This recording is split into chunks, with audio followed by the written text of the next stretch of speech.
What if I told you the way it has always been done is not the best way? Facing your fears will change your life. The passion behind this journey is merging two separate worlds into one with the goal of creating value and awareness for a better life. I'd rather be sidelined trying to achieve greatness than watch greatness achieved and it only set on the sideline. Now introducing your host, Jacob Emery. This episode is brought to you by R&R Pipeline, an infrastructure company. Our purpose? Enhancing America's infrastructure with a safety-driven, integrity-led culture that provides an environment for team members to grow and thrive. Welcome to another edition of the Iron Infrastructure Podcast, and we got Cory Gregory in the house once again. And G, we got to just start with this setup. Amazing, bro. I'm super proud of you, dude. You come a Turned long out way. Good. From fuzzy audio and a fuzzy camera. From the audio not even working on episode 1. Did you take it to commercial break? So good. No, this is really good. Walking in and seeing it at this professional level and knowing that it was from your like curious nature of like trying to figure it out. Because like that I can identify because I went through the same process early in my like career of like doing podcasting. So I think it looks super dope. This room is obviously, without being said, like has been beneficial for both of our creativities and just meetings and whatnot. So it's cool that we kind of combined efforts on this one, man. Man, I'll tell you what, it's been one hell of a year for both of us. That's like facts. This year, I think it's amazing when you just have this environment of like acceleration at the same time as someone else. Yeah. We're fairly like-minded as far as how we look at the world and view everything. And it's like the last year, island, podcast, separate business challenges and new business ventures, like a lot. It's funny because when you're an entrepreneur, there's so many things that happen month to month, quarter to quarter. You get to the end of the year and you're just like, damn, like that body of work was like a lot. Whenever I think about the last year, I am dumbfounded at how much actually transpired. Yeah. Because we had a year ago to now. Holy shit, G. I mean, you were just really starting with the island, right? Yeah. Oh, yeah, just the concept even, right? Yeah. So, like, we were still clearing trees and just, like, kind of dreaming of, like, can we even do this still? So, yeah. A year later. There's a lot of things that have transpired, but good, bad, or indifferent, it's like that's the life I was, like, excited to sign up for. And, I have to remind myself, even when shit gets crazy stressful or uncertain, which is a lot of times in this. More times than not. Yeah, more times than not. That, it's an interesting life that has a lot of wins and a lot of losses too. And you just got to kind of take those with how it is. So I'm cool. Good loss, a loss is a learning lesson. That's how we view it.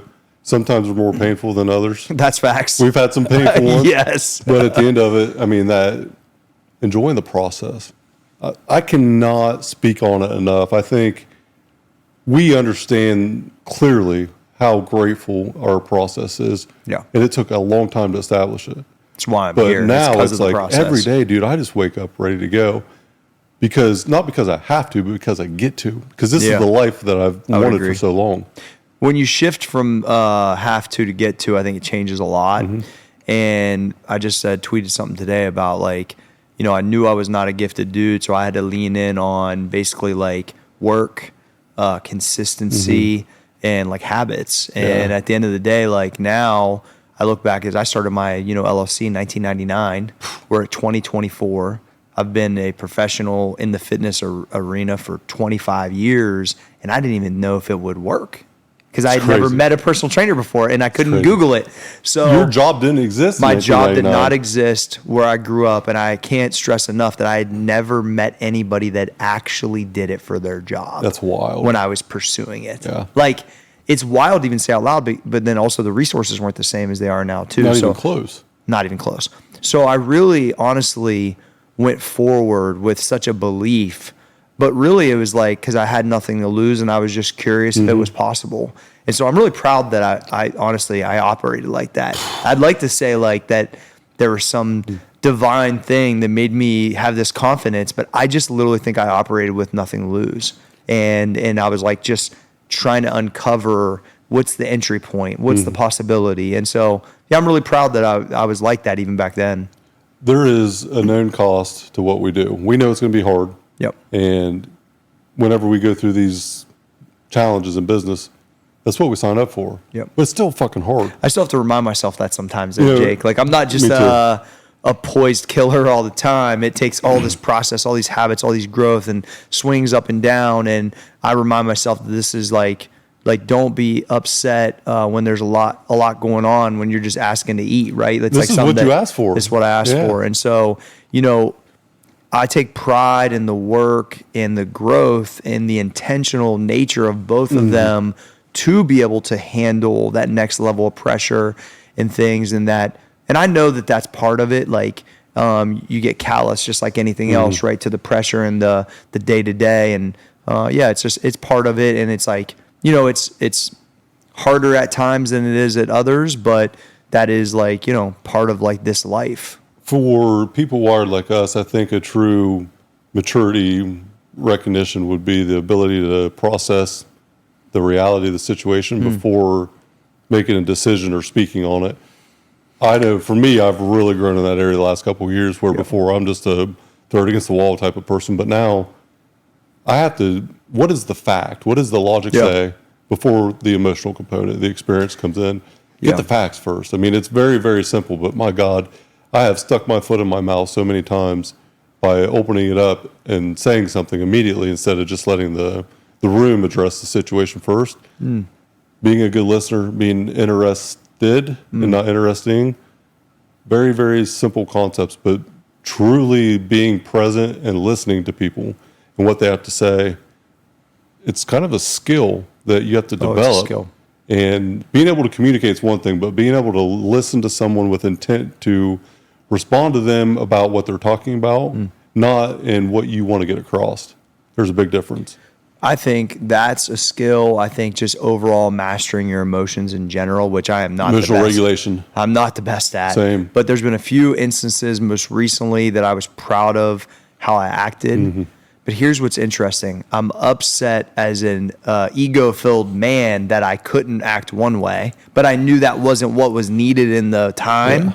And so I go back and understand that the strategy was in the proper, but it's never going to change that everybody, especially weightlifters and guys that that there's the tough guy factor, but the tough guy factor ain't getting done. And actually you look more like a tough guy long-term if you can just handle your emotions. Walk away from it. But that is like probably one of the most difficult things. And there's been a couple situations where I'm like, God, I wish that the world operated like this, but I know it doesn't. And to really get it across and execute the way I want, I really have to operate like this. That comes with maturity, I think, and understanding. I think the being vulnerable in general is a strength, not a weakness. And when people are willing to admit they don't know something, it comes out to insecure people as a weakness. And I think it does telling me you know everything and having an answer for everything to me is normally a sign of insecurity. Because 100%. A lot of people will answer a question with certainty, even though they're completely uncertain and they know they don't know the answer. And to me, that's a red flag right away. If you can answer a question but not know for, you might assume or, you might preference it by, I think it's this. Nope, it's this. And then double down when you're proven wrong. It's complete insecurity. That's weird. Here's what's interesting. I think I was so green in business because I started so young. I had to ask so many questions to like my old clients that own their own businesses. And anytime I worked with people that had, more experience or degrees, I've never really operated that way. And I think it's because I just knew because no one was teaching me these things as a kid. Exactly. So I think I was uncovering and you're just curious. I'm super curious and I want to get better. So I think like when I didn't know it, it never really felt weird to me. But I think I built so much confidence in the gym, Jake, that, I know who I am. And so if I know I don't know it, I'm going to look like more of an idiot if I act like I know it. I'd rather be like, I'm trying to learn and get better in this part. And there's even a couple more recent kind of interactions with a couple people I want to learn some stuff from. And I think they were almost surprised when I hit them like that. But I know they know this certain area of real estate or whatever better than I do. I've just fumbled my way into it. Now I'm taking it more serious. So, how do you really look at this? How do you structure these loans? How do you and their perception because of some of the past business success. But I really don't know that part, So anyway, I don't think there's a downside to just being real truthful in what you're curious or want to, understand better. You know what you know, you don't know what you don't know, and just acknowledging that in itself becomes pretty powerful, because Very powerful. I think there's a level of respect whenever someone acknowledges a gap in knowledge and someone else knows what it is, and you just genuinely and authentically approach it that way. Because Always have. people that you go to seek advice from are probably in a place that you want to go. They respect it that you're willing to say you don't know. They disrespect you or will not help you probably long term if you act like you know and you clearly don't. Dude. You can't bullshit very smart. Real people, they pick up on it, dude. right? That's what I'm saying. Like, you think you're real slick, you're probably not. Thinking that you're real slick is a complete, like, glaring, obvious thing that you're not. Correct. When you act that way. Yeah. We see it in weightlifting a lot too. Tons. The guy that talks about the bodybuilding prep and comes in and, did this show or did that thing or was going to. I was going to do this. I was going to do that. But now I'm 320 and I'm 5'6" and I'm going to get on stage next year. The going to always gets me. That's why I don't really like, after something's in motion, if somebody wants to know about it or I think it's a proper time to promote, I will. I quit saying what I was going to do because I just been doing it for so long that, I might do that to myself to keep myself motivated, or maybe a small circle around me if we have certain defined goals. But like, I'm not just going to hear myself talk on social media. I want to go execute and then present it. Yeah. I'm not presenting an idea. I'm presenting an action. Yeah. It's an action item that's actually happening. And so that's like a different kind of mentality. It is. Self-awareness in itself, talk about vulnerability. And I have witnessed so many people blame the outside world. Life is a mirror, G. It's not a window. So Agreed. Anything that happens for us in life happens for us. Good or bad, look in the mirror first before blaming anyone outside that window. It's easy to blame the outside. I think you look inward first. Have to. And even if it is an actual outside situation, I know that. Let's say it's 100% I know that. I'm still going to look inward on that situation and go, but how could have I got better here? How did I cause this? So what's interesting is, as I started reading, mid-20s, late 20s, like really seriously, I started really picking up on that, like, things aren't really happening to me. Like, I've created them. Good and it's bad. Good and bad. Yeah. And so when you start taking ownership and looking inward on my habits created this outcome, I saw these things and I missed them, or I didn't pick up on them, or I ignored them. And that's why they manifested into this. Compound effect. Both ways. Yeah. And so I've always, not always, but a bulk of my, kind of adult career, I've really kind of looked at stuff like that. And so whether it's all the way true or not from time to time, that's still my first, it's easy just to blame everyone else. But if I would have done that early, I'd never be here. So I started looking like, okay, how can I change it? It's on me. How can I develop? Where's my growth at?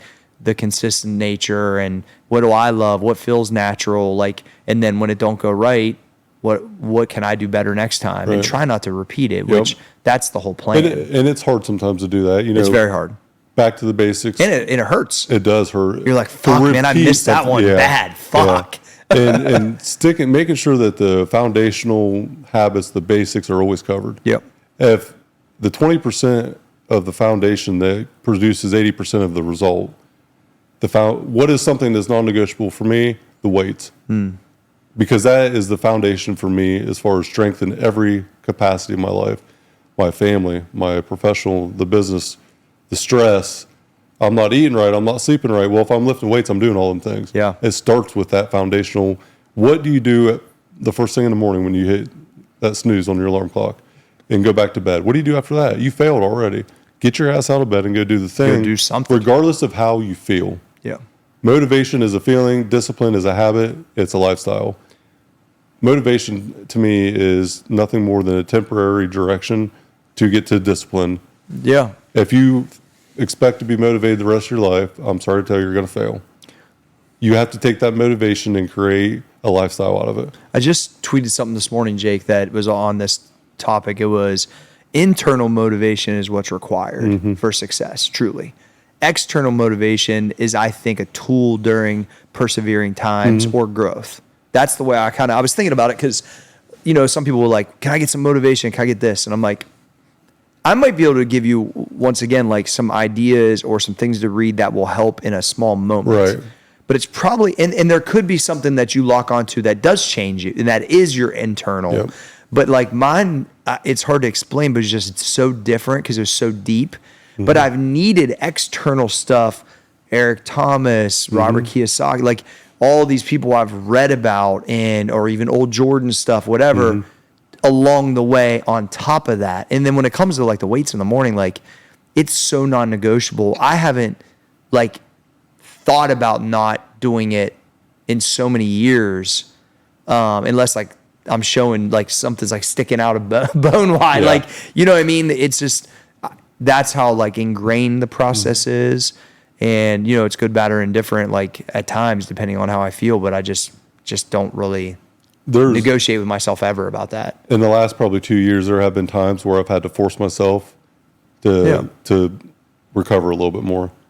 3 hours sleep, PR on bench press. Like, it does catch up to us. So there are times, and I would say it's 1% of the 1% of people that ever get to that point where they have to scale it back a little bit. Yeah. I thought Pump 30, shout out Cory G Fitness. Holy shit, G. It's hard, man. Pump 30. I thought it was going to be not easy, but I did not think it was going to be as humbling as it is. It's super humbling. It is. But it's also been like, for me, because I've been kind of battling some injuries from a powerlifting standpoint, Dude. I felt like I couldn't really push myself all the way I wanted. So that was upsetting to me as like a competitor. And within the Pump 30, I can push because the weights ain't crazy heavy, but it's still difficult. And so that is something I didn't anticipate being like Me that. either. Like every workout's hard, but gratifying, quick, and and it's a great use of time. Well, and it's a personal challenge, right? It's a personal challenge, yeah. And my body's starting to show the results now too. Like, I'm really excited what I can build if I continue training like this. The volume that we get in that 30 minutes of Crazy. output is insane. And for me, dude, I've gained like 3 or 4 pounds and probably got leaner. Oh, for Like, sure. It's been eye-opening for me where, especially my upper body just like exploding. It feels a lot better too. Yeah. I just feel better in general. The joint stress is not there. Well, and look, achy, like we've both things. been lifting heavy weights for a really long time. Yeah. And I think about this, like my first powerlifting meet was, in 1997. Is that the Louis Simmons trailer park meet? No, or? I did one in high school in Gotcha, 97. yeah. And then, the Trailer Park Nationals was in like I was thinking 98. that. So Yeah. like that was my second meet. Right. And so, I mean, you're talking fucking 25, 30 years that I've been going and competing, and I probably competed fucking 35 times. So it's like, it's almost like I saw this on the Pivot podcast the other day. Or no, it wasn't on the Pivot podcast. It was with DeVere and Boom and Cardell. And DeVere Posey said, you almost have to die as an athlete before you can move on. And I don't think it's that dramatic for me, but there was a little bit of that from a competitive, powerlifting standpoint. And I'm not even saying I'll never do it again, but I just know like I kept fighting it and I wasn't getting either fulfilled or getting the competition. Like it wasn't doing what it had done. Your competition changes at some point. And that's basically what happened. And MJ, Kobe, Tom Brady. There's a run time at some point, bro. There is. But it's being okay with it and not. Well, I wasn't okay with it for a while. That was the problem, but, Jake. Well, I can relate. Yeah, right. Had you not taken that same leap of faith to go like a different direction, I probably wouldn't have either. Yeah, no. Because and it's so ingrained in our Yes. in our ego and our DNA to do that. It's tough. But it's been good, and I think it has value to more people, honestly, because more people can do it. So I think I can change more people this way, which is also my main passion, right? Yeah. So I am doing it for myself, but I'm also doing it for others because I wanna know help as many people as they're possible. running into the same problems in time and equipment and in the way their body feels and how many challenges they have in life. And so I think overall, great change. Super happy about it. And it is challenging, and I love programming that kind of stuff. So for me as a skill, it's really cool. And this week was a great bruiser, dude. Yeah, and it was a great showcase of my skill of programming, honestly, and it was fun. Yeah, it was a lot of fun. And here's the thing: it's body weight plus light barbell or dumbbell. I mean, it takes minimal stuff. equipment to do it, and it's 30 minutes. legit. It's 30 minutes of fucking hell, but it's tough. 30 minutes. Yeah.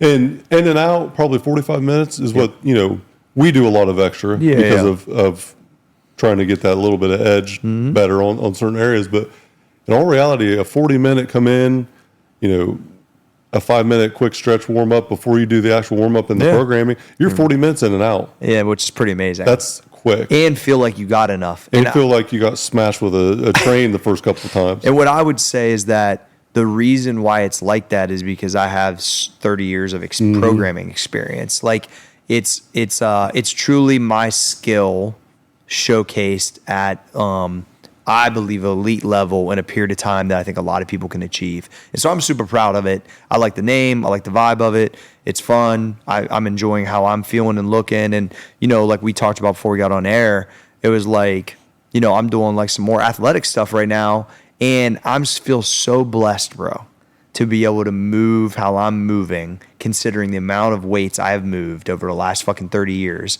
Drug-free. Yeah, drug-free, and not try to rip something off the bone. Dude. And, a couple things ripped off, but they're still kind of hanging there. But you built yeah, we some, build them back up, build up some yeah. stuff around them. But playing basketball, with my kids, golfing, doing whatever, just doing like literally just athletic, healthy guy stuff. It feels awesome. The dad bod, the decline in the modern man today is insane to me. It's insane. I see people that are my age and they look 55. Facts. And whenever I'm talking to someone, like, oh yeah, how old are you? Man, I'm 38. And I'm just like, what? It's amazing, G. It's crazy. So one of the things you hit on early in this whole process to kind of help the guys at your company, Jake, is that with the hydration and eating lower inflammation. Now, there's been times in my life as I was like mad at like I had to eat like that because I was getting ready for shows and I was always cranky, and I've had to fumble my way over all these years to figure out what's the real lifestyle look like. So I do feel good, but the whole contributing factor I think to me feeling as good as I do is I've ate lower inflammation quality foods pretty much my whole life, right? Since I was a kid, basically 18, 19 years old, because I ate like a bodybuilder. Now it's shaped over time, and I would have gain phase, and I would go through some of those phases, obviously. But 80% of since 20 years on, I've ate pretty fucking healthy. Or do you think you're an 80-20 now as far as clean to I think it's more like 90-10 probably, because if I only really do 2 meals and some drinks on the weekends. But you eat exactly what you want. Yeah. Because you feel I just don't amazing. eat. I wish I could eat pizza more often. Yeah. Don't we all? I mean, but that's the only thing I want to eat that I stay away from, because I just don't like the way I feel the next day. I eat a gluten-free one because I have a gluten allergy, but it does not impact me whatsoever. Yeah, it's cool. With you build the machine, man, you can get away with a lot. And dude, sometimes I had struggled to eat enough. Yeah. Oh. I mean, I'm 235. For how much I'm muscle you got, Jake? For sure. Some hours in a day, and I mean, there are days when I'm like, did I eat enough? I don't know what I ate. Like, I had 14 pizzas and 6 steaks, and it's like I'm an empty pit. Yeah, yesterday was a great example. So I come into the gym, rock the pump 30, dip out of there. I've been on a little bit of a rhythm right now where I'll walk 40 minutes on the incline, do my development, listen to a podcast or whatever. Then I'll do 5 minutes backwards, which is for knee health. I hit the sauna for 15. I've got it on the whole time, so it's like warm. Yeah. Jump in there 15 minutes and then like do like a 15-minute meditate or something like that, right? Sometimes I love 30 that minutes. Yeah, it's been really helpful. Huge key. It's been really helpful with the stress too. So that all happened in the morning, but it was, 7 o'clock I was done. And then we played an hour and a half of basketball last night, me and Treadway. Wow. And I was really happy with, dude, I'm going to be 46 next week. The way I was moving, I'm playing with a bunch of kids that are in high school or college. And it was a lot of fun. And I had so much gratitude at the end of it, because neither of my kids were here, but they will be. And I do this with them anyway, my oldest son, Alex, and my youngest son, Andon. But I was just like, this is just it literally is living younger longer. It is different, Jake. Being alive. It feels different. And I felt super thankful that I can still hoop, and just had fun and was competitive, and just the activity of play. See, people they're tripping on it, and I have at times, because I was only about lifting. Yep. And just that, the kids take it normal because they can lift, they'll do good practice, they still will hoop. That's how we all were. We get out of that. And it just, last night was just really encouraging. I think that we have been blessed by not being blessed from a foundational standpoint. For sure. Having adversity at a very young age, not being skilled athletically, helps. I think it was the best thing ever happened to me. Being the fat kid that couldn't do anything athletically, I'm so grateful for that because I've had to work for everything I have extremely hard, and that's probably why I'm here. 100%. Had I been blessed with the genetic, athletic ability, anything of that, I don't know that I would be sitting here right now. No, I've had a chip on my shoulder being a 6-man, no starter, but yeah, pretty much my whole life. I've always been, literally one of my favorite cartoons growing up was Underdog. Yeah. That is literally a cartoon from like the 70s that was still on, in the 80s when I was growing up. And I just remember thinking, yeah, I mean, that's pretty, and I've just taken that mentality for so long and I'm still that way. It's almost like now I know what I want's possible, right? Because I've lived it so many times. Once again, we talk about it. You're not guaranteed to the time frame, but you understand the action, you understand the belief. You're trying to create something that isn't seen in the scene. And I believe wholeheartedly when I'm in these projects that they will happen or whatever I want. There's no doubt, right? There's no doubt. If I'm willing, there's bumps, and if I'm willing to do it, and I've been saying it multiple times, I'm kind of getting ready and getting prepared to potentially put the book out soon for the island, and I've been taking my time because I'm trying to hook up with some people that can help me, like in the literary agent, like stuff like that. I think that the book pays for the island, and I wrote it the second week I owned it, and I believe that in 3 to 4 hours. Yeah. It was like, that's absolutely incredible. It's from by the like way. 7 to like 1. So that is a compound of years and years and years of insight that came out in one unique moment. And one unique moment that I turned every device off because I felt it. I didn't want to get distracted. I wrote a letter to my wife on the table and said, I'm turning all my shit off. I'm going to the island and I'll turn it back on when I'm done. I'm going to write a book. I got an idea and I don't want to. It was pretty cool. Yeah. And what I'm really excited about and I'm going to push for on anybody that I decide to like work with on is that my original audio is my audio book, which is fucking sick because I didn't have any takes. It was one take each chapter. Boom, boom, boom. I had to do a take, smoke a cigar, hang out, be like, all right, I'm ready for chapter 2. Boom, do it. There's no cutting. Dude, that is so it just flowed. Incredible. It is incredible, Jake. It really is. And I knew why it was happening, but I was trying not to feel myself because I didn't want it to stop. But I'm really proud of it. I actually sent it out to a bunch of people to read this morning too, and I think that it's a super special like project that just happened, and it can only happen that day. And I honestly think it only could happen that day, Jake. Do not waste that opportunity or that moment. And I want to contribute that in my personal experience with meeting somebody. Had I not went and shook certain people's hands at a certain moment where I had a 30-second decision, the window is 30 seconds long, and if I make a decision not to do it, my life could be so much different now. That's super important, dude. You got to take the shot. You got to take the shot, and you just don't know what's going to come from it. It's super important. I've done a bunch of that too, and I just always look at like, what do you really got to lose? I mean, people can just, and the same thing, like I could do this book and no one could read it, or I could do this book and 1 million people could read it. But if you don't do it, what's guaranteed is no one will. What I really know is like, at least my family will read it. And that's all, and it's worth it with just that. Worth it. I think that what I'm starting to learn, Jake, and I think you could probably contribute to this, because it kind of partially happened with me and you interacting. It's like, I think I'm supposed to be here to let people know that it is possible. You did for me. And I think that's, I'm starting to, as I get older, start to really realize like, what can I really help speak into people if I see it, or let them know like what's required, what it takes, that it is possible. And it seems to be the content that does the best for me or with me, like to other people, is around that. And the Island book is a huge dose of that. And so I believe everything's in line to go create some of my goals, which are create a bestseller and do like speaking engagements, that type of thing. So super excited to get it going. I'm taking my time, patient, because I believe it's that good. And I've been studying a lot of Rick Rubin, who's the legendary producer. And a lot of what he's saying is that it's almost like my demo tape, but it has imperfections, but that might be what also makes it what it is. Authenticity. And so that's why I'm going to fight no matter who, maybe somebody big wants to put it out, that it doesn't change, or I'll just put it out myself. You know what I mean? So there's a part of it so I'm just super proud of that project. I honestly did it. And then when somebody asked me about it, I had to reread it because I didn't even remember what I said, which also is part of the flow state. Yeah. Oh, 1,000% blackout flow state. Like it's just That's what it's happened. a dime drop one time only. Yes. Like that moment can't be replicated. Impossible. And you know why? Yeah. I was on that island, not knowing, thinking you could get this stuff there, but not knowing, right? One path, only had been there for a few weeks. It's so uncertain and new.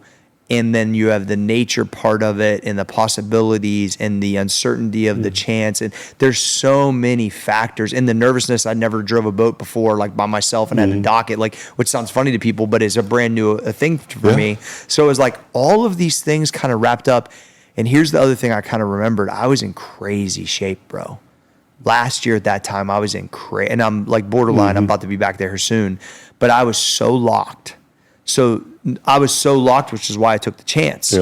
And I was so locked. So there was a lot of factors of how that happened. And so, yeah, I'm just glad I didn't miss it.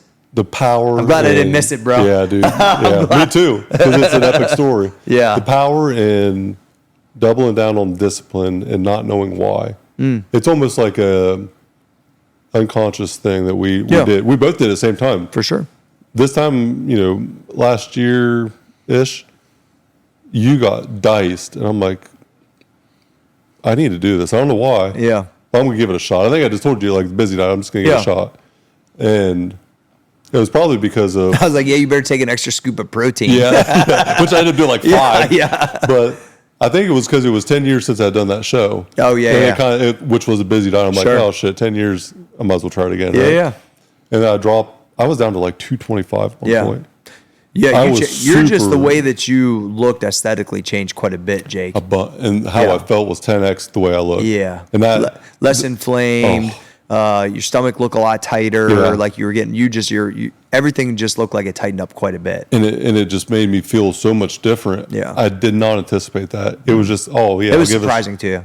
I'll just give this a shot. And I was dialed fairly well before that. But this was just like the next level. For sure. And now it's like, I'm not going back. No. And what I need to do, and I think this is going to help a ton, is I'm not really pulled back to the platform right now. And so that would be the problem, is that I'm a better athlete when I weigh more for that sport. And so because that was such a love of mine for so long, I would get in really great shape and then start lifting heavy and be like, oh, I might be able to get back on the platform. And it would pull me back.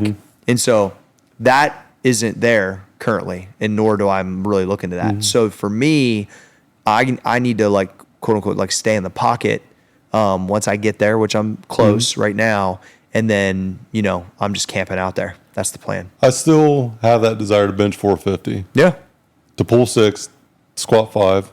Fucking embarrassing because I missed it last year. But if I'm going to do that, there has to be a lot of things that fall into place before that. I have a knee of a 90-year-old. Well, I'm not going to pull and squat what I want if this is not taken care of. For sure. So like I went through all the rehab and the stem cell injections last year and whatnot, specifically for that. Well, then I tear a pec muscle, and I was getting too far into the numbers and not into what made sense. Yeah. And now I'm not on cruise control. I'm on like accelerated growth or evolution. Ultimately, I will get the thing I desire to get. Just like persistent patience, though. It's going to be on the timeline down the road. There'll be a time when it just feels right again. And that's what I'm saying, too. Like, I could go through this phase and it just gets everything right again. Sometimes your competition in the platform. Sometimes it's just life. Sometimes it's business. Yeah, it's true. And Very my true. business is my competition right now. Yeah. I don't need to go get on a platform to compete because every day is a dogfight right now. So that is my competition outlet. That's for sure.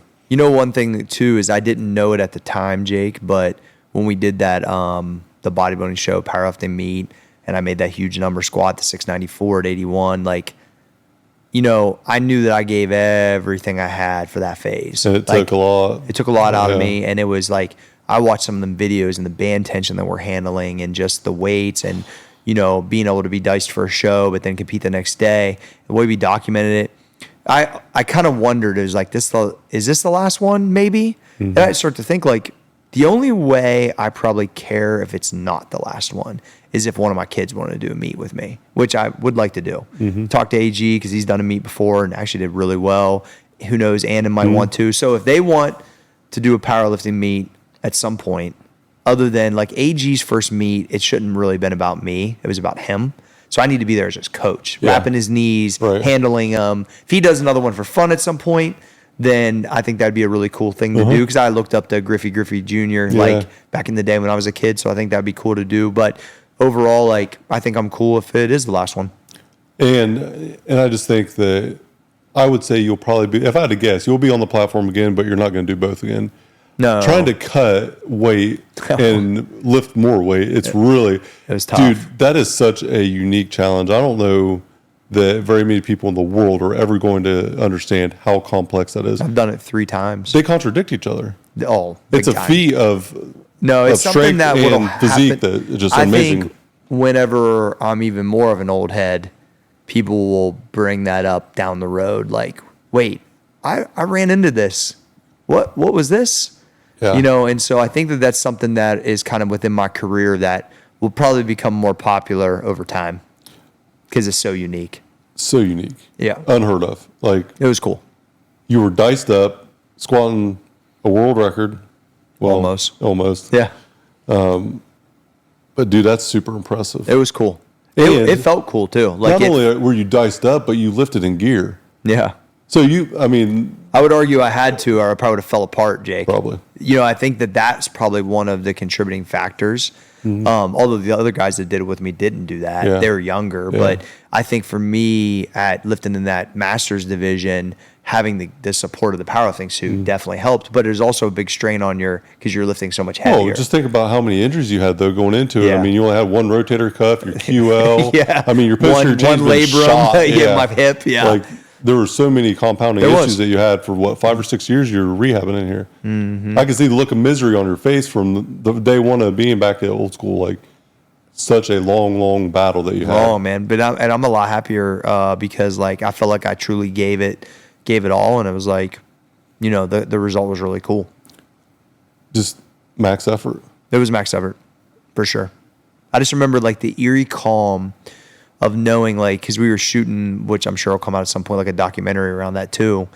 When I unracked that bar and knew what I thought was a world record, and like my patience and my stillness, and like that's why I love powerlifting. The lights are on, it's you versus the fucking weight, and it just, you know, all the preparation, you know what you did or didn't do, and I knew I was strong enough to do that for sure, but if I rushed it, I could make a mistake. I could lose it. I don't get a chance at it again. And I started to think like maybe this is one of my last meets. I wanted the story to be that I got the record, not that I tried the record. Yeah. And so I took my time, and I remember riding that weight down. And when I fucking came out of it, bro, I was so fucking hype. It was, So for you guys that are watching, the 40 to 44-year-old division tested, 694.4. which we thought it was 695 because it was a rounded up chart at 181 pounds was the all-time record in that division. But then I woke up a month later when they posted it officially. And I tied the guy from 10 years earlier, and he weighed a pound less than me. So he got first place. By default. Dude, that's sick. Yeah, but I mean, it also kind of goes to show, like, even when I think I'm first, I'm second. It's just kind of how my whole life's been, Jake. Well, I wasn't really that surprised. Yeah. I was devastated for you because, like, a lot of the guys were. I mean, it's a technical. It's a technical. You could have done it. Oh, without a doubt. But then when I think about going through that to attempt it, to do it, it's like, I don't know, at that point it was like super exciting to me. So, personal development. What's on the docket right now for Cory G?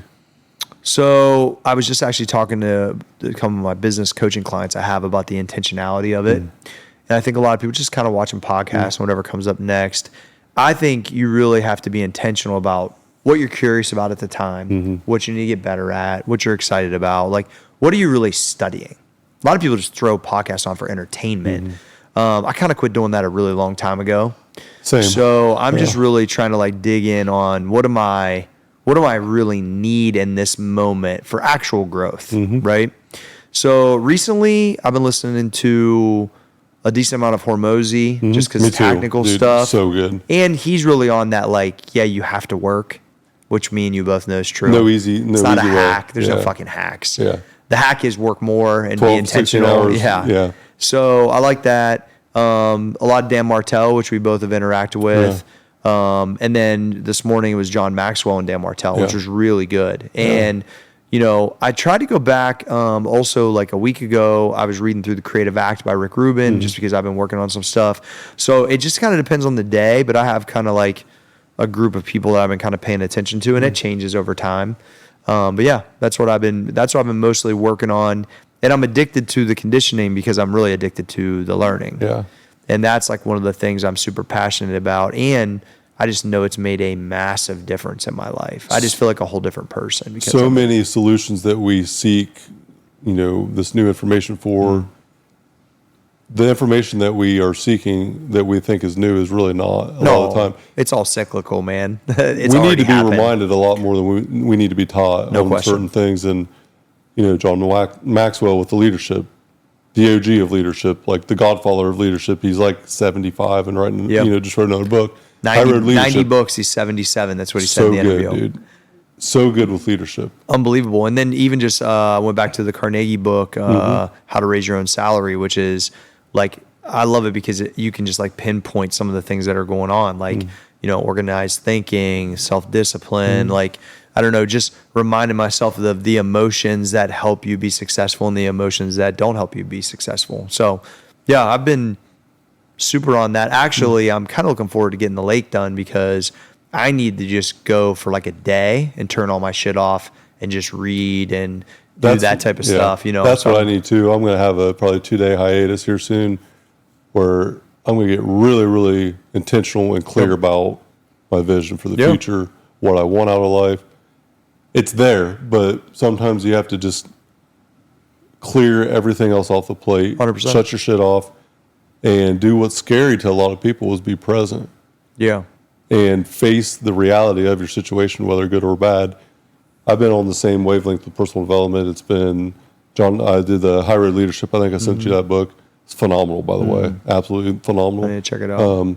Hormozy is so good at simplifying the message Yeah, he is. that he's taught me a lot by the simplified version of what he talks about that's been able to help me teach a lot of other people. That's cool. Messages that I've tried to deliver in the past and failed to deliver well because of that, where I overcomplicate the explanation of it instead of simplifying it. Information overload. There was a term in Strategic Coach, hustle porn, where people start to drink from that fire hose of information and they don't implement anything. Oh, yeah. And we talk about back to the basics, but going back to how to raise your own salary, some of these foundational components that we need to remind ourselves every once in a while. Am I doing that thing that I started out doing years ago that got me here, that That's I never facts. wavered from?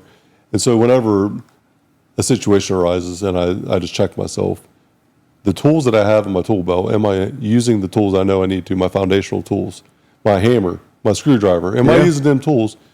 Because if I'm not, then I don't need this elaborate, fancy saw. I need to use the hammer and the screwdriver. Yep. And having too much information without implementation can create mass confusion.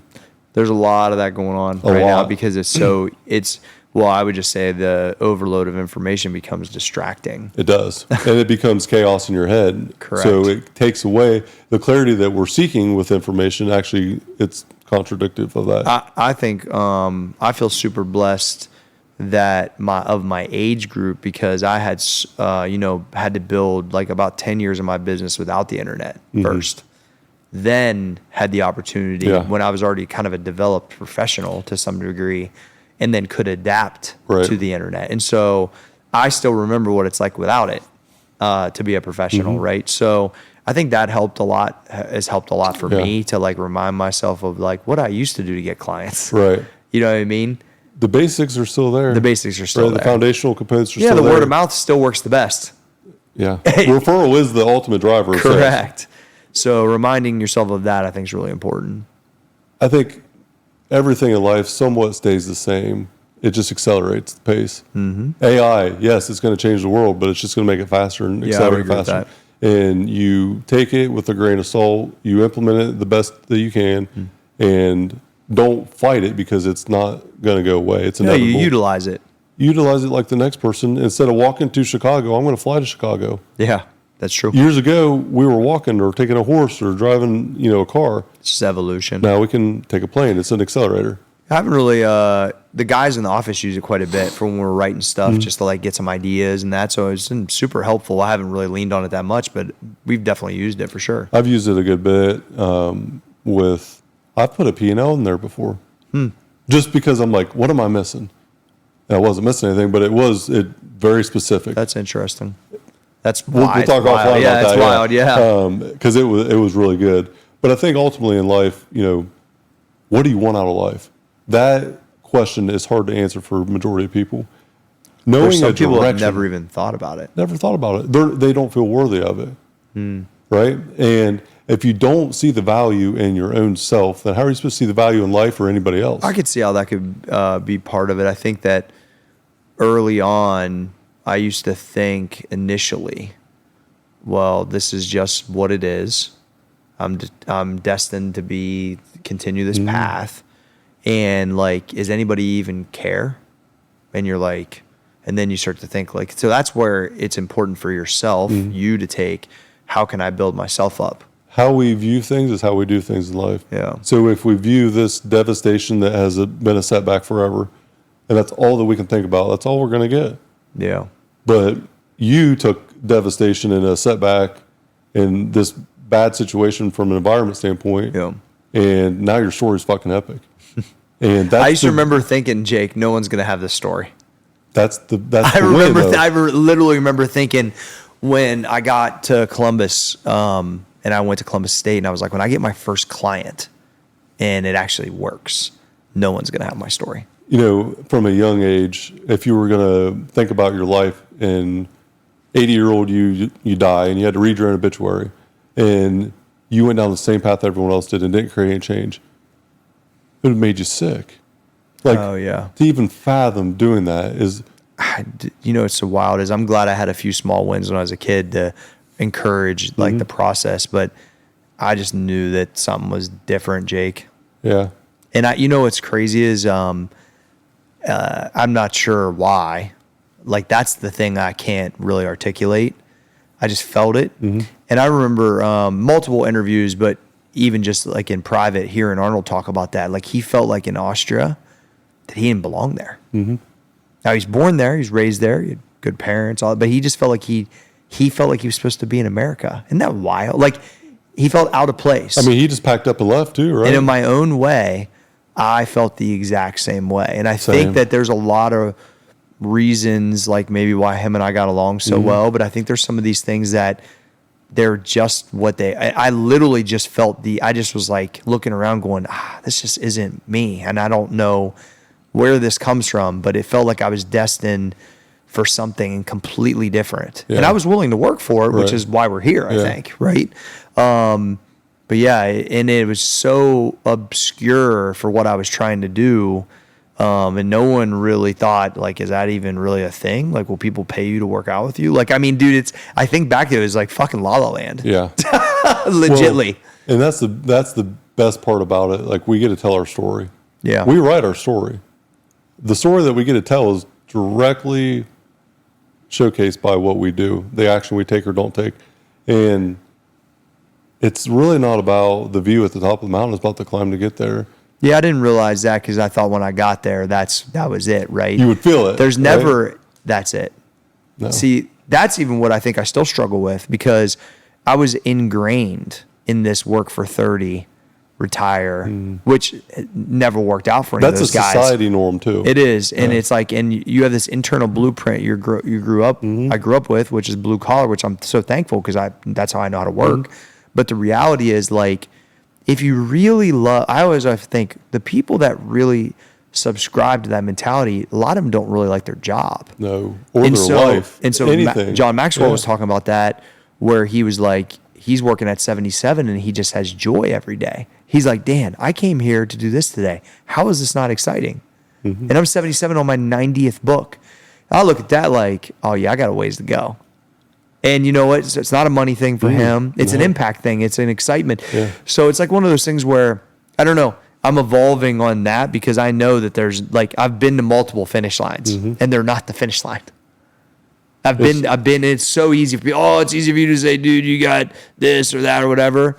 Sure. But I'm just telling you, you have to look at it more like a whole lifelong body of work. Not actual work, though. It don't end. I don't even know if that articulates it right. It doesn't end until you are buried, and you can't do anything else physically, mentally anymore. Also, when you think this way, which we all do at some points, whether we suppress it or not, the body or just like human nature is, what is my new like normal? So that used to be my new top. Yeah. And now it's my new bottom. It's just like lifting. It's just like anything. Like, all right, the island sounded crazy a year ago. Next year, it's going to be my norm. It's just part of who you are. It's going to be part of what I just do, right? And so I'm not going to take it for granted. That's for fucking sure. But the reality is, the more and more that you do these things, and that's just how you operate, which is really a big kind of like thing in my mind is like, how do I want to operate? How does it look? Where do I drive to? Where do I work? Where do I record? Like I'm always running that in my head. There has to be small wins to get big wins. You're never going to win big if you don't win small. Yeah. They build Truly up. Believe that. It's battles to the war. It's the same thing. It's the 10 minutes earlier every day for a week or two, and then the 20 minutes, and then over time, it's massive change. But you're not going to get an ROI initially. You're looking at year 25 or 26 for me. Like year one looked a lot different. You know what I mean? Like I sound a lot different. Like I'm a developed, multi-decade entrepreneur. Like you can't really like even evaluate and like look at like mine versus yours or yours versus mine. Like, a lot of people, the comparison really kills them. Like, how would I ever catch G? You will in 20.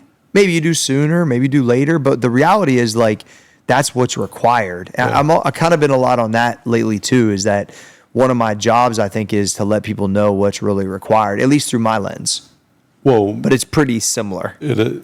No one's ever going to catch G because what you feel and how you live is unique to only you. Correct. And that is where people And that is definitely true. That's where people get so screwed up though. Just be them. Just be you. Just do what you want and don't try to compare yourself to someone. Don't strive to have someone else's life. It truly is the thief. The comparison is the thief of joy. Yeah, it is. And we've all fell into that, right? Yeah.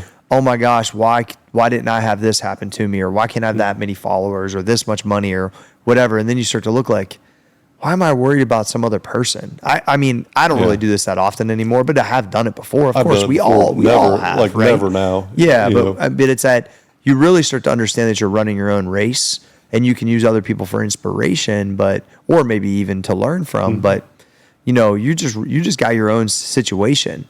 And I started looking at it like, this is my own painting, bro. Like I got my own tapestry. I'm making it my way. I have the ways that I know are unique to me and how I feel. And that's what I'm executing. Yeah. That's it. And it's not for everybody. That's for fucking sure. But for me, it feels just right. The lifestyle, the max effort lifestyle is not for everybody, but it's for anybody. Yeah. It's just if you want it or not. Yeah. And either way, it's okay. Either way, there's it's okay. another lifestyle that might work for you, and that's fine. So what's also interesting is I think that some people think that there's like, I'm looking down on someone that doesn't want to live this way. And I don't even think about it like that. No. So anyone that's watching this that think that any of this type of mentality stuff is like, if you don't think or operate this way, all of a sudden me and Jake think you're a fucking loser. Right. I don't even address it like that.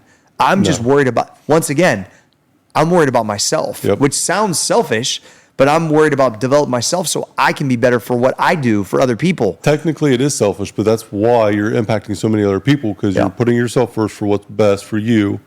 And what's best for you can be showcased to help other people in a mass volume. Yeah. That's because I'm actually helping a shitload of people. Whether people realize it or not, you know what I mean? Just through the impact that I've seen over the years of the content, right? And how long people followed for. So like, that is the true oxygen, right? And it does change you when you hear somebody say, yo, this actually helped change me. while you were executing what you wanted and making yourself better. That's what's cool about the opportunities we have nowadays with things like this. Like we have basically a whole recording studio popped up right here. In 20 years ago, that wasn't happening, Jake. Right. And the unique vulnerability, the authenticity of taking on that new thing with the good intent, the max effort applied. Yep. That's exactly what this is. A year ago, this was to look and think this is the setup a year ago. Yeah, it's amazing. Ain't no fucking way. No. Dude, ain't no way. I couldn't even take the commercial break. Yeah, amazing. I didn't even know I needed lights. Oh no, it's come a long ways, bro. But it's just that intentionality. Like, do you have good intent in what the endeavor is? You know, is this directly for me? It's for me to get my message out, document my life, and create awareness. I started this because of you and Treadway, and the idea of interviewing my grandpa was the driving force. So cool. And that was over a year ago. I got to interview him. And I'm going to bring him back in here and do it again here soon. Yeah, you should. And so that made it worth it. And then interviewing my daughter before kindergarten, before first grade, it's already worth it. Oh, yeah. Now it's just an ability for, like, I have evolved my skill set tenfold from what it was a year ago. It's a different level of confidence when you can speak like this, Jake. I didn't even realize I needed it. Yeah. Well, most people don't. Like that discipline that I dialed in early last year with my physical combined output, with this too, there's a lot of growth. It's changed my life. Yeah. The 1 year of growth that I've had individually in the last year is probably 10x any other year in itself.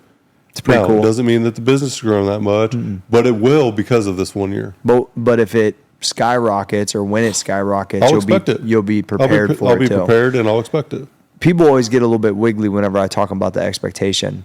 Like, but it's because of all the stuff around it. Like the expectation of like, if I start this project, I'm expecting it to win. I'm not expecting it like in a certain time frame, but like if I'm putting action into this project and this thing, I believe I'm going to do X with it. That's just what it is. If you're going to commit 100%, it's going to be 100%. You got it. Yeah. No, it might not be on the time frame and not be the roller coaster on the ride to get there is probably different than what you anticipate, but definitely if you're 100% in, it's considered done. Which is like what, developed at Muscle Island feels that way. That was a project that there's no question it's been 100% in. Felt like a fucking 1,000,000%. And I'm at the I don't know, the 10-yard line or 20-yard line getting ready to punch this thing in as a touchdown. And it still feels that way. Like it feels rocky and fucking difficult and still some uncertainties and time frames and, just all kinds of stuff. But I just literally reminded myself this the other day. If this was going to be fucking easy, then somebody would have built on it in the last 150 years. You knew it was going to be hard. This is what I knew it was going to be hard. Right? Yeah, I knew it was going to be hard. And perspective of what hard is and the reality of the situation can be very different based on the viewpoint of the individual. So I know when we recorded the one time on Island, I walk out there, I'm like, dude, this ain't that bad. You put up your seawall, you killed yourself for 2 days straight, get this thing built. But I'm like, gee, that's not bad. Yeah. A month later, you're getting ready to have boxes shipped and everything's in place, like concrete's poured. Yeah. And it's just sometimes you just need that unique viewpoint that's different than yours to get yourself out of that. Yeah. rut. Well, and I think I always think of it like this because every major project I've had that I've accomplished, dude, probably 3 months later, I'm not even really thinking about it. Meaning I don't even remember how difficult it was. It's almost like you get a dope tattoo and then you forget how hard it, to me, how bad it fucking hurts. And then you go to get another one. You're like, fuck, man, I forgot. Doing this again. Yeah, exactly. And so I think some of the business things we take on are similar to that. And I just keep the vision ever present of me being on the porch, enjoying a cigar, looking over the fucking view, checking my business on my phone, realizing that I was doing what was required to be there, and I still got to do what's required to stay there. It's an external, that is the external showcase for your life's work. Yeah. And 25 years in business, that's what you have to show for it. Yeah. And that's what it was meant to be, because that was about the process, the journey. Now the journey is just evolved. The process has just evolved daily. Yep. Now you're a land developer.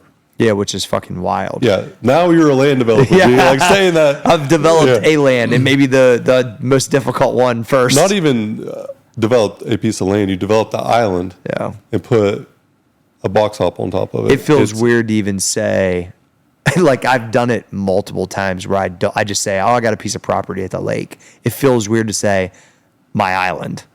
It's fucking wild. Because it's so unique. It's so unique, and it feels like I'm bragging, and I'm really not. I'm very proud of it. Like, facts, like all of it, right? And I will be, and I'm excited to share it with people. And I don't know if people realize that part, like the memories that I know I can make for my family and then for our business, right, is epic. And it can't be like recreated. No. So I already know that, and so I'm excited to get to that part. But it is still weird because I never want people to think whatever. There's plenty of people think what they want to think anyway. Yeah. But the reality is, like, I was trying to capture this process for inspiration for other entrepreneurs to that they're starting like how I started. And this is one of my results over, a couple decades of real work and honestly, like financial teaching and understanding. And, I've, with the way that the economy is, our businesses are doing well, but they're not murdering it. I don't know very many that are. That's my point, right? Yeah. So my financial IQ in this moment was extremely challenged. And I'm super proud of that part. And a lot of it I did well, and I messed up a few things here and there. But, I'm really proud of that because that's really my true, like big game evolution was not hearing anything about money growing up and having a lack of it and, all kinds of problems to this point. I took my mom and my stepdad Randy out there the other day, and I was like, "Mom, this feels like a different life," because it is. It is. It's wild. She's like, "We all feel that way." Yeah. You could see it in her eyes. She's like, coming up to my house in a Benz, bro. It's wild. So it's just amazing. Like in a couple decades of work and belief, how much it can really change everybody's life. And I just hope. I think it was. Adesanya, I forget how you say his name, one of the UFC fighters. Yeah. Adesanya, you know what I'm talking about. He wins the belt, and he says this amazing thing to Joe Rogan. I wish everybody could feel what this feels like. And I know exactly what he means. Yeah. In my own regard. Right? In my own regard, too. And because I never even watched the fight, I just saw the clip. And I was like, God, I really wish that for the same. Like, this is what you want to do. You love it. And you had this huge win that is contributing to why you keep thinking this way. And I wish that everybody could feel that. But once again, it takes a long time and a lot of work and a lot of things to make that happen. But man, that is like one of those things where you're never really the same again. Right. I talked about this with a gentleman this morning that works at R&R Pipeline about appreciating the moment and the gratitude in the present and embracing the hard times along with the good times. And I told him, I was like, man, one day, because we had a retirement party for a gentleman that's been with us 26 years, and I had sat down and interviewed him yesterday. I told you about that. Cool. But I was talking about the locker room and the atmosphere.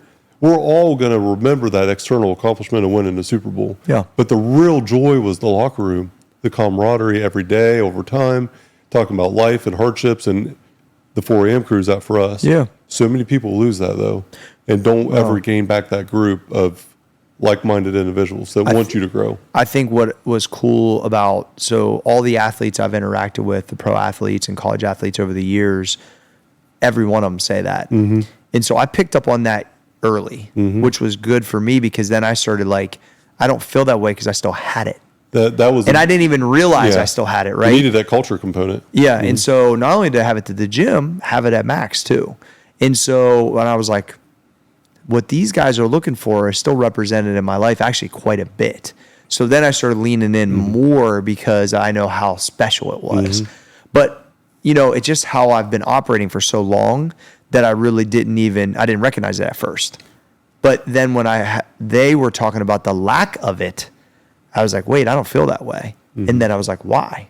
And I was like, oh, this is why. Yeah. So then that's when I got even more bullish on those two components of, and it's honestly, Jake, it sounds kind of probably funny, but that's probably why I never feel like I got to go out somewhere on Saturday night or I'm getting all of that I need. I don't have to go out somewhere and meet people and do things like I do. Yeah, I do that in my normal life on a regular basis. I'm in the locker room in the morning, literally like in the gym, and the way that we operate at work, that camaraderie. And so, I think that's a component that I also didn't realize as much. But I have the last like 10 years, so that's why I've been able to kind of lean into that more. So good, because I went through that transition last year and a half as well. My social hour is this. Yeah. I traded going out to a bar or going having a drink at a friend's house or whatever social component that I used to have replaced with this. Yeah. And this impact and this growth and how much I get out of this compared to that is 1,000 times. Dude, think about the beneficial. conversations and the people that you've had on this, and just in the guys I've seen you bring through the people that gym. I've been able to meet because of this. It's wild. Like I read a book, the book changed my life. 2 months later, I'm interviewing the author of the book. Yeah. And A you year can have ago- a pinpointed conversation that, is valuable for everybody. Yeah. That's what's awesome about podcasting. I mean, and I thought the same thing when I was doing it all the time too. It's really a social gathering of people that Couple want to get like-minded better. people, yeah. They're like-minded, and even if they're not like-minded, they can have an intelligent conversation. Yep. And you get to show it to the world, and it's documented. And the lessons that you learn, you can go back and revisit. And I think the bold statement I'll leave that one with is what you said to me a few years ago: document your life so your family can watch your highlight reel. Yeah. I remember you saying something, and you said that, and I'm just like, I've got it all wrong the whole time. It's not about me. It's about everybody else that cares about me, or everybody else that can learn. And you're gonna forget half the story if you ain't documented, bro. I'm just telling you. I'm so regretful now to some degree because I didn't listen to you then and start documenting more. I wish, and I advise everyone to do this. Right when you start your career path, start documenting your life, because the 18 to 30 for me were the years I needed to document. Yeah. Them were the most impactful. No. And I didn't do that. I didn't have an ability to document it unless I had a journal because they didn't exist. What's funny is Rachel used to make fun of me all the time saying I'm like a scrapbooker. But when I got Instagram for the first time, that's the way I looked at it. I mean, Twitter is nothing more than your notes section in Correct. your phone, right? Exactly. I mean, that's so exactly what so I it's look for. at those platforms as that. Like it's literally I can go all the way back from the day I started it, and stories I would forget, I could go back and just tell them as soon as I see the picture. David Goggins' book, Can't Hurt Me, I think it was in Can't Hurt Me. He talked about recording himself. He would wake up pissed off, hate the world, making excuses. He would record himself saying all the things that he felt, go work out, and then watch it after. I did that for like 6 months, and that's what kind of catapulted my whole entire journey, because I'd wake up just pissed off, miserable, and I didn't know why. But as I would document it, I started realizing that I just need to let shit out. Yeah. I'm just not like getting stuff off my chest. So I started doing that, and it was within a couple months, like, I'm not mad anymore. Well, what a lot of people don't realize too, Jake, is this is part of that too. This is therapeutic as hell. I told my sister, like, we were talking about some stuff like with my old man or whatever, and I was like, you know what? I think part of why I've evolved and probably healed up from that is because I talked about it so much. Because it's been ever so present in my material to the world, really, for a really long time. I mean, my first podcast was in 2000. Let me think. I left MP in 15. So 13 or 14 was the MP Nation podcast. I've been doing it since then, pretty much almost every week. Had a little bit of a break lately because I'm going to, we're relaunch on Muscle Island soon. But I mean, I've been recording for like a decade. 10 years. Wow. Yeah. That's which crazy. is wild. So I think like I was able to sort through and have so many deep conversations with so many really cool people that it 100% helped me not only learn a lot and create cool relationships, but sort through my own shit I'm dealing with. The facing the fear or ego component that this has provided for me, life altering. And I didn't know I had them demons in the closet still until, unique conversations, whether on the mic, off the mic, before, perspective from different people, understanding a different viewpoint from a culture standpoint or upbringing. It's like, oh shit, I am the problem that I'm not facing. It's back to that mirror and window. The problem's not out the window; it's in the mirror. It's a different level of confidence building too, Jake. Well, yeah, because this is one of the biggest fears of my entire life. Yeah. I mean, it's funny to say that now, but I remember shaking if I had to speak in front of a class. Sure. I think everybody goes through that. I would never put my hand up to give an answer. Even if I 100% knew the answer, I wouldn't do it. And I still can replay that in my head, like that feeling. And now every time I do this, I just think, man, it could have been that other person that never did this. I just try to always really think like, what would I do if there wasn't a camera? If I just act like that guy, I'll be fine. I just did that speaking engagement in Nashville. Yeah. As soon as I walk on stage, my mic's messed up. Mm-hmm. And so I was like, yo, mic's messed up. Do I need to take my shirt off? Like, and the crowd starts laughing because you can see the picture on the screen. And it was like, you guys want to see my that's abs? what it will, because that's what I would say if it wasn't on. I remember you did that. I think it was for your book launch, the last one, where you were interviewed on the news. Oh, and yeah. you walk in with a lime green hoodie, it's cut off, and you were just you. Yeah. And they're looking at you like, who the fuck is this guy? But that's what authenticity, man. Yeah. Like, just figuring out who you are. Well, I don't have to pretend to be myself. No, you're just so you. that's where I think people get it messed up, because the first time I ever spoke in front of people was 12 or 15 people, and I bombed. And I was trying to act like Mike Healy because I'd seen him speak so much, and I thought that's what people wanted to see. Yep. It's not what they wanted to see. They wanted to see you. Cory. Yeah. And so I immediately knew it, because I knew it was wrong as soon as it was over. I was like, why was that so bad? And I was like, because you're not just being you, dude. Next time, no problem. Mm-hmm. And I've fumbled stuff from time to time, but like, I've just always, even if I have the butterflies before I jump on stage, no matter how many people's there, I feel like that's just like game time stuff. That's cool. And I just like lean into, I'm just going to be myself. That's why I like to do pictures and tell stories, because I don't have to make that up. It just is. There's the a comfortability ability there. to tell a story is somewhat difficult for some people. And our story is unique to us and to the world if you tell it. Oh, yeah. If you don't tell it, then no one's ever going to hear it. I didn't realize the value in that until probably a couple of years ago. And through this whole journey, I didn't think there was a lot of value in what I had to say. Tons of value, bro.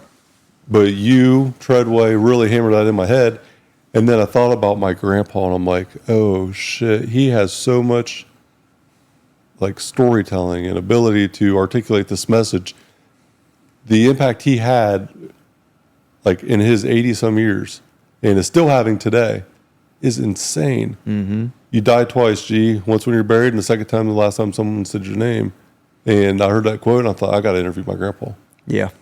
Because, legends never die. I got to interview him and make sure that he can always share that message. Yeah. And that catapulted this whole thing into what it is Well, now now. you have a platform to be able to, the next time he does it, for it to be, so anybody can hear it. That's why I interviewed my grandpa too. And I'm so thankful I did, because, this will remind me probably to go back and watch it today. Yeah. So you never know why certain things happen, and you can't connect dots until they're all in place. Yeah. And a lot of experiences in life are probably overlooked or forgotten about because they are seemingly like a dead-end road. So 16-year-old version of Jake Emery was a delinquent, alcoholic, crazy teenager. Parents got divorced, acted out on it, had opportunity to be wild, and fully took advantage of that. Nobody believed in me, including myself. In school, there was 0 teachers that ever believed in me except for one. And she handed me my diploma. 16-year-old me, asleep in class. The bell rings, it wakes me up. I am distraught. I walk out of the school, start feeling sick, probably because I was hungover, didn't know if I was going to puke or shit my pants. I didn't feel right. I hop in my truck, I crack open a beer, and drink it, throw it between the slider glass window in the back, and put it in the collection I had, the graveyard of beer cans in my truck bed.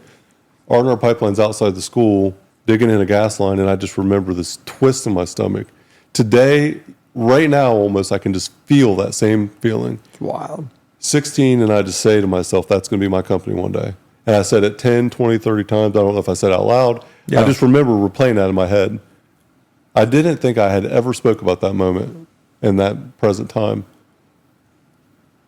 12 years later, I talk about it.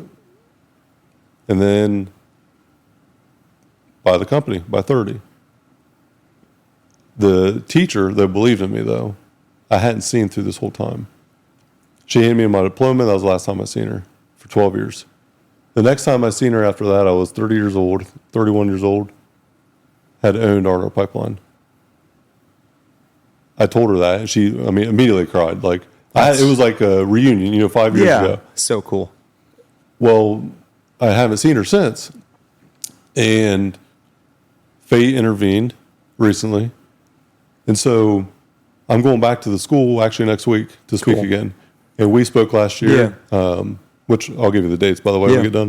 If you want to go again. Sure. But I got to go back and speak to this aspiring leaders class at the place that I was a failure at. Yeah. And my ceiling of success was dead or in jail by 21. So thinking of 20 years ago, that was my ceiling, is wild to me now.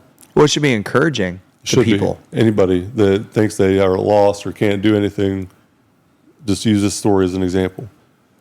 So we go back in there, and I don't know if I told you, the first time I went back, I started having deja vu, this wild feeling again. Yeah. Just a year ago. I'm 35. I'm a grown-ass man now. Yeah. And I walk into school, the same gut twist that I had at 16, go into the classroom, and I sit down in a chair, deja vu. I about jump out of the chair. It's out-of-body experience deja vu. Weirdest thing, I can't even hardly describe it. So 2 things happened in that exact spot. The first one was I beat up someone, had a vacation, because I kicked some dude's ass for calling me a fat fuck in my freshman year. And then the second one was that incident at 16 where I was asleep in class. When I sit down, G, at 35 years old, 20 years later, I sit down the same exact seat. Yeah, that's ridiculous. 20 years later. Thinking after a couple of days, because at first I didn't connect the dots, but now I fully have them connected. Miss Holton, who gave me my diploma at 18 years old, the one person that believed in me, I seen her 5 years ago. I ran into her about 3 weeks ago. Yeah. I couldn't believe what she remembered. So that's really cool. I was telling her this story about the 16-year-old me. Yeah. And she's like, Jake, we used to have discussions all the time about you buying this company. No. I didn't know that. I had no memory of that. And she's like, I had no idea why. I thought you were insane. But you told me, from 16 to 18, for 2 years, you told me you wanted to own this company one day. Gee, I totally forgot all of that. That's pretty wild, Jake. And so I was telling her this story about going back to the school. She starts crying. And so, I'm sitting here like, she retired now? God. Yeah, she retired a few years ago. Yeah. And she's like, I remember all these conversations. My parents getting divorced. I went to her. She was like my guidance counselor. Yeah. And she was like an angel that for whatever reason seen something in me that I could not see and no one else did. And now I'm just like. That's why teachers are so important, man, right there. So cool. And the few that believe in you. Yeah. Listen to them. Hear them out. Let what they say resonate with you. Don't fight it. Because if someone actually believes in you when you don't believe in yourself, there's some divine, fate, whatever you want to call it, but there's something there. Yeah. Talking to her in that moment cleared up so many things for me and connected so many dots that it was like this empty space in a circle, and that was a connection. You didn't realize it was there this whole time. I had no idea. Yeah. It was wild. I would say Don Labenthal was kind of similar for that, at a little bit of a later stage. Absolutely. But when I came here, because I was getting pulled into what you do when you go away from home, drinking and running around and all that stuff. And, Don let me come back after I didn't show up for a month at college and kind of spoke that type of stuff into me. And which is why I'm so excited to see him every day in the morning. And then, I think he's been here for maybe 4 years or so, maybe longer now. But it's like, the fact that he now gets to take part in something that he helped speak, and create early in my career, and I know he super enjoys it. So it feels really good for me to walk in here every day and see him. And Don's a boss. Yeah, he's a 600-pound squatter at 60 years old. And dude, he's here. I mean, he's early. Me and him are 1, 2, and 3 with a couple other. Don loves it. Don's a boss. He gets it. Yeah. And it's really cool to when they created that award or whatever after me there, and then being able to have him in the locker room basically as one of my original guys that actually believed I could do this thing. And I think about that almost every day, dude. And that gratitude component where right now, the present moment, sitting here recording in this epic place, this is rare. Gee, very few people were ever going to experience a life that we were living. Anything as far as fulfillment goes to us. We just expect these things. And when someone else comes in here, they're dumbfounded by it. Yeah. This it is cool to life. see how people react to what's going on for sure. And I don't take it for granted. I truly appreciate everything with nothing but pure gratitude. But I expect it also because of what I put into life. I'm not surprised. I'm not surprised either. I would have been surprised at first a couple times. But yeah, at this point, or even for the last while, like I just know, I'm signing up for this. Am I willing to work for it? And do I think it'll come true? And I'm moving with that intention. Right. Knowing that your output can be 100% for so long and you don't see anything there. Yeah, that's hard for a lot of people. The known cost of time, energy, effort, the unknown outcome is what I think truly drives us as entrepreneurs to keep going. Yeah, the problem is everybody gets wiggly in that process. I'd like to say that I don't, but I do. And I question it. It's inevitable. And that's where you lean on the habits and lean on the things you've been through. And I've had to even think like, okay, I'm up against this right now, but I've been through things that are so much harder, so much more difficult, so much more money and time and, downside, upside. Like part of it is reframing things. We have a drought at the lakes, or we're having a hard time getting materials there, right? We were just talking about that today. Yeah, but that's my problem. I can't get materials to my island. To my island? Yeah, I mean, like, what the fuck am I talking about? Yeah, let's put my mom could pay a rent in our trailer. Right. Like, what the fuck am I talking about? So I think that it's those things like they become your new norm, which is cool. You should push, but you also got to have like perspective on what's really going on out here. And I'm just, I don't know, super thankful. Obviously, I've been in business for a long time now, so I have a level of gratitude for, on a regular basis that I can't believe it worked, that I'm excited that I did want to work for it. Partly that I'm obsessed about fitness, which is good for just longevity of like this life in general. And so, yeah, there's been a lot of that stuff, I think, most recently. And I think the island has sparked a lot of that, Jake. Yeah, absolutely. Because it's a once of truly a lifetime in a cumulative situation that is now showcased in this kind of, real life 3D scenario. It's an external like showcase of your life's work. It is. It really is. Well, and I think what a lot of people might, be surprised by or not surprised by is like maybe that I'm doing it in this time frame, meaning like not just like the time frame we build it, but this time in the economy, which means that I must understand what's happening. You know what I mean? So I think that I said it when I was on Peter's podcast, which hasn't come out yet, the Chasing Edges, the newest one, but I was telling him like it reminded me that I'm this person. Because I've done things like this nature a lot in my career, but maybe never one this unknown. No, this was super unknown. Except for like honestly, what's so funny, Jake, is the first gym felt that unknown to me though, in a way. Yeah. Because you got to think like I was so green. You didn't know a damn thing, right? At all. Yeah. And there's no resources. And so I would argue that felt similar, but just I was at a different age and in a different situation, but similar nature of like moving forward with like zero guarantee, zero understanding, literally figuring it out along the way. I would argue that I might have had more certainty in this one than I did in that one. Yeah, I would say so. Because I have more resources, I have more understanding. The massive glaring issues were resolved fairly quick with, resources. Yeah, and so I think like, but what I did like is that I knew when I was jumping 2 feet in that, I was signing up for something that was going to be a fight, or someone else would already, if it was easy, someone else would have already done it. Yeah, absolutely. I want to get your perspective on this, and this is something I came up with, kind of put together for myself recently because of that clarity break I was talking about earlier, the 2-day clarity break. We want what we want, but oftentimes that path is so clear until it's not, and then it gets kind of blurry.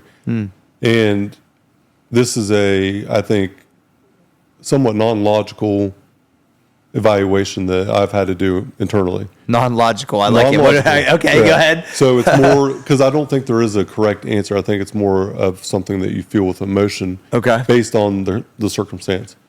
We set out these aspirational goals, these long-term things.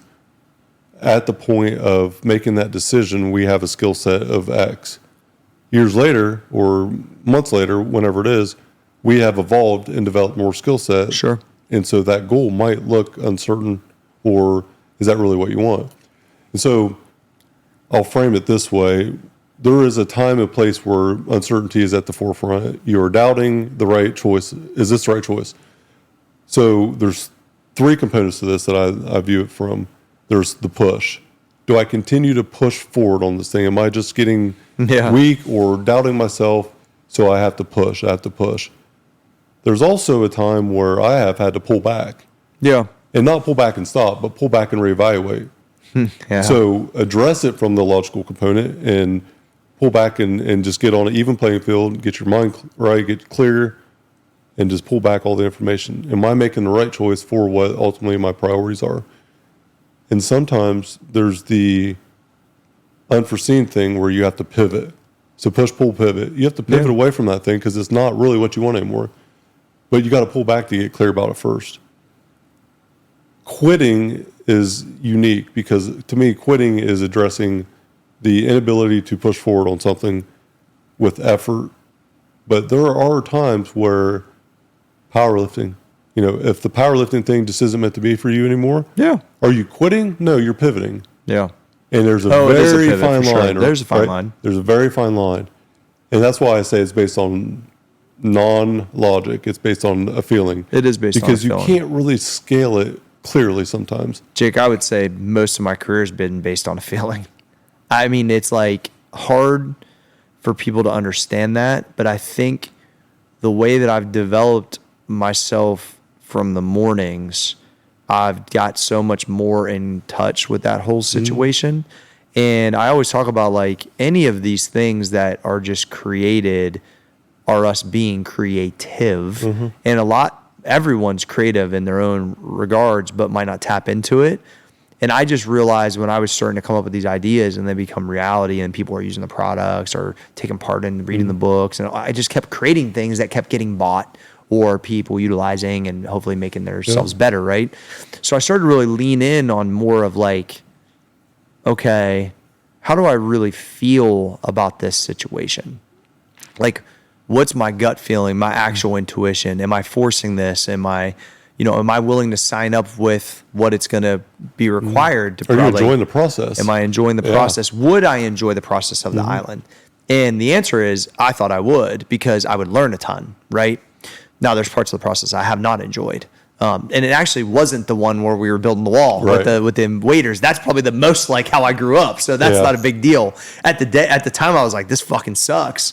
Yeah. But the reality is, I've evaluated most everything on emotion. But I would say, though, some people's like emotion of fear is driving what their decisions are. I don't know that mine are. And so that's why I can lean on them because I've went forward and being scared, things that are scary, but I'm not scared. So there's a difference, right? I've had lots of wins and losses, but enough that I can sift through what am I really feeling. But that took a lot of work. Intuitive, choice making is long-term. It takes and what happens is some people are like that when they're kids, and then society suppresses it or their own thoughts. And I would say, like, when you hear like a little kid say something outlandish because they believe it because they don't know, society hasn't told them otherwise. I would say that mine really hasn't went away, and that's probably why we're here. Because you believe in something that's never been done that you can't see, but you just intuitively have the commitment and the confidence to make sure this thing happens. You can see it done before it's even started. And I've had enough ones that were like life-changing to continue to believe that process. And that's why I like that Abraham Lincoln quote, to believe in things you can see and touch is no belief at all, but to believe in the unseen is a triumph and a blessing, meant so much to me when I read it because I was like, this is me. I've been telling people, when I was younger, I used to shoot my mouth off about all this crazy shit I was going to do because I thought that's what you're supposed to do. I didn't realize just do it and then people figure it out, right?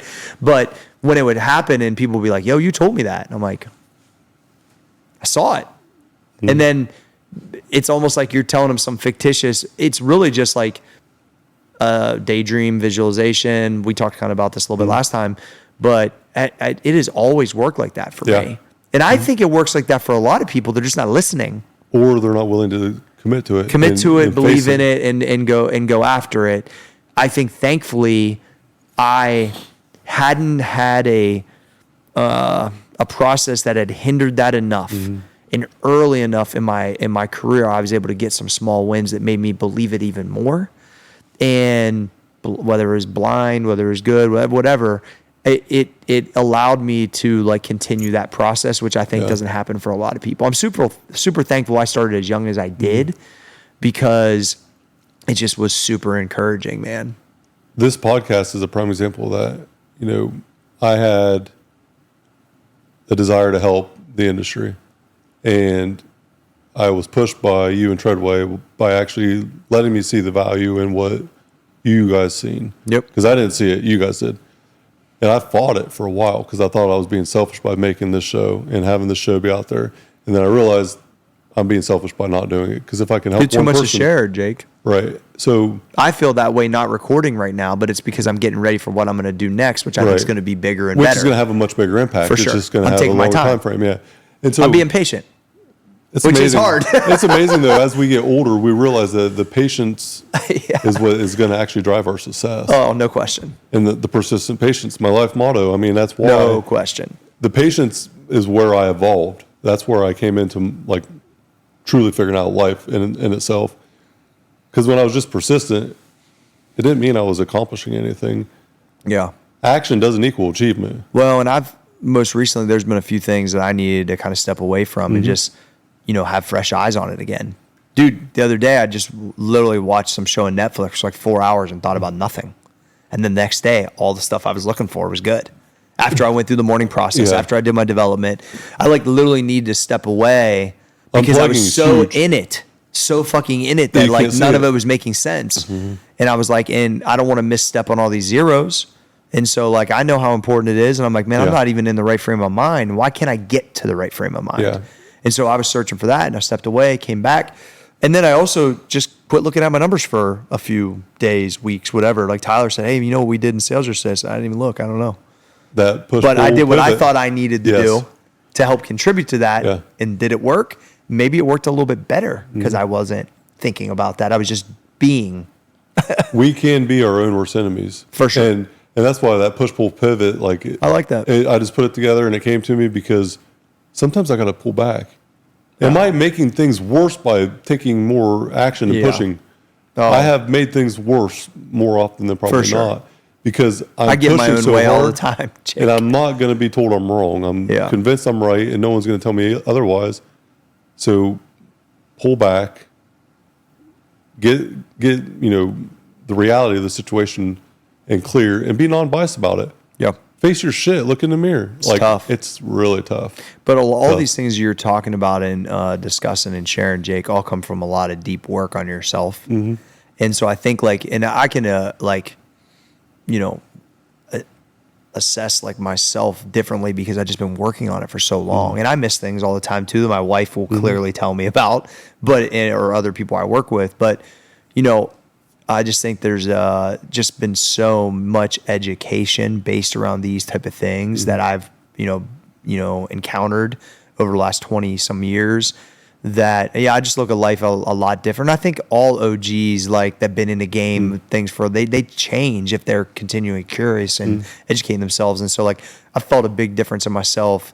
I have a lot of gratitude for what's going on at the lake, bro. Yeah. Because it is a showcase of like my evolution and honestly, a lot of my friends, including yourself, that are hugely impactful in this project that have helped me. And it's and that's why I'm excited the first time you can bring your kids there and your wife. You know what I mean? And like we're just hanging out, and like that's just kind of the new norm. Yeah. Oh, hey, we're gonna grab a cigar. Let's go to the dude, I can't wait for that. Yeah. My mom was talking about having our cousins reunion like there next year. Like it's an experience, Jake. You cannot put a price on that. All the stress that I'm dealing Priceless. with right now is makes it worth it. And it's already worth it because of that one experience out there where your mom stepping on that island. Bro. And dude, just probably thinking about the trailer to the island. Talk about a fucking book title, From a Trailer to the Island. Like, my God, G, the difference in life now compared to what it was. I still have the picture of our trailer hanging on my vision board, like on my little spot every morning where I get my keys at. Still need a reminder. Yeah, it's there. Yeah. It's there, and so is the picture of the house that we're building, and they look very eerily similar. It's just one. I just got 4 trailers stacked on top of each other. On an island. Yeah. But anyway, hey, we got to wrap up though. We got to wrap it up. Go. But before we do, I want to let you close with October 18th, the Max Effort Muscle subscriber event on the island. Yes. Tell everyone what it's about. Yeah, so definitely, if you've been hearing us talk about this. You're trying to get in better shape. You're trying to just be around like-minded people. There's a great event on October 18th. You can come to the gym, come to the facility right on the other side of this from 9 to 12, train, sauna ice, get a chance to be at the Max Effort headquarters. And then 5 to 10, we're going to have an island party with music, food, cigars, and maybe a couple special guests. The first event here at the gym was phenomenal. It was awesome. It was awesome. It actually exceeded my expectations by Absolutely. far. Everyone that came thought such a unique experience, and I'm you grateful to be a feel part of it. the like-mindedness of it, It's Jake. like this, like almost tension of excellence that is undescribable. You cannot put it into words. It's really cool. It is really cool. I'm excited about what we're building, and we're on the front side of it. So this is, once again, a vision that I've had for a while, and I just finally got it. That last piece to connect it, right? I really did. Yeah. And so now we're building it with a very, with a very definitive purpose. And so it's super exciting. And I'm glad that, what I'm hoping is, Jake, is that there's guys like us that are younger, or gals that come to the island and they go, this is possible. That for me, and to have people have a date on their calendar that they want to look good that night. So good. There's a lot of things that are super, I think, like important to this process. Yeah. And having an experience, a true experience, like right at the top of the bags. A lot of people wouldn't notice it, but it's like results, lifestyle experience, or lifestyle results experience. And that's what we're building at Max Effort. The Max Effort It's lifestyle, cool. right? Yeah, it's really cool. So In honor of a 1-year anniversary, and happy birthday, Cory G. Yeah. Coming up here in a few days. Just because the camera break and overheating in episode 1, go ahead and close the show out. Oh, hey, this has been the Iron and Infrastructure Podcast. I'm your boy, Cory G, and that is the owner of it, Jake Emery, and we are out. This episode is brought to you by Max Effort Muscle. For all your supplement needs, go to maxeffortmuscle.com.